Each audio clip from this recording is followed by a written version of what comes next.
Any questions? Thank you, Ms. Christie. We have one question that I noted in the chat while persons are gathering their thoughts.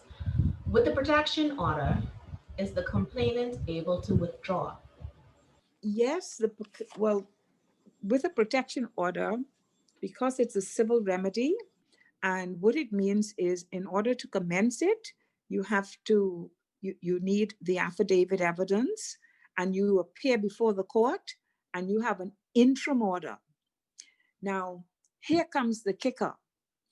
Where a summons have to be served on the abuser, it means that the complainant has to find money to have that summons served by a police officer or a bailiff.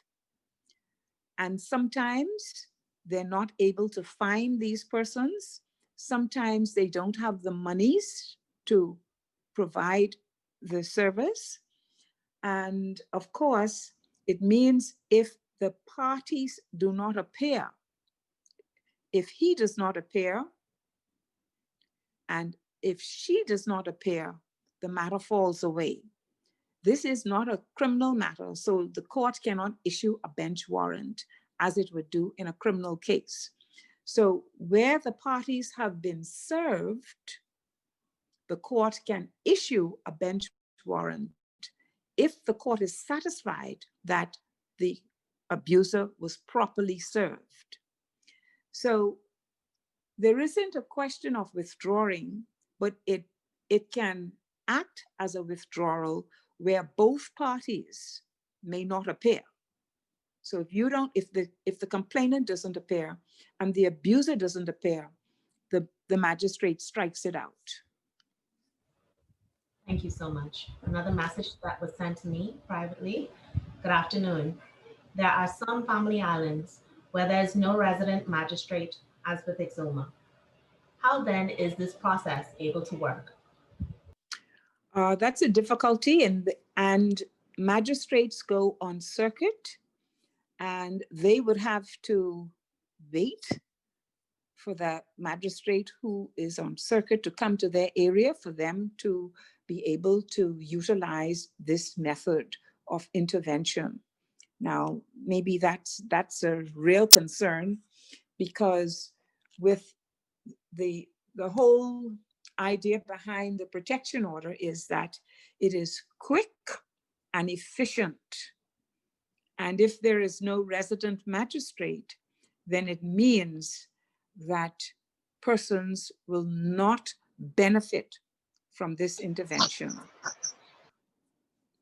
One time ago, there used to be the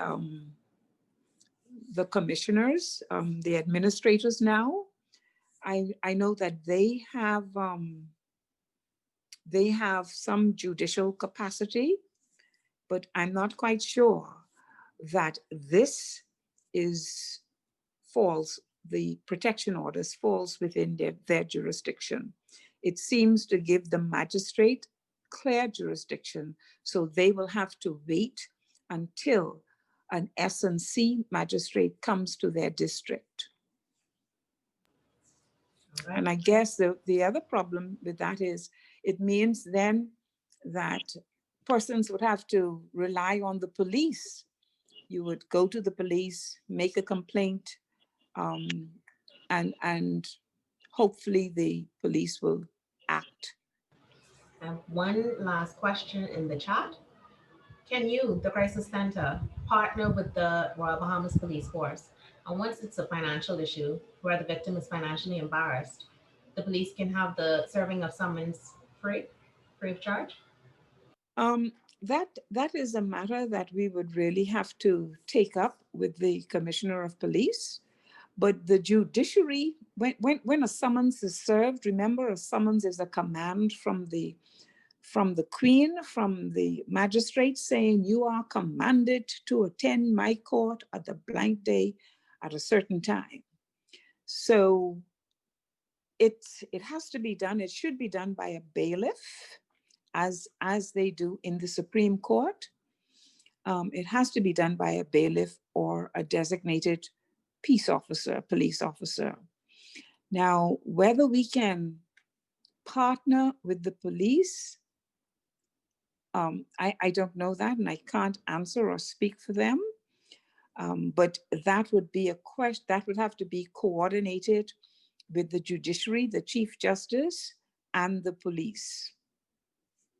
But that is a real problem for us, that when um, women come with their complaints, one of the biggest problem is to have the service of the summons on the complainant. And the going rate is $70. That is what police officers charge. No small fee. All right. Well, it's no small fee if you're not working and you have, and you're, well, if you're not working, well, you just don't have the income. And a lot of women are not working.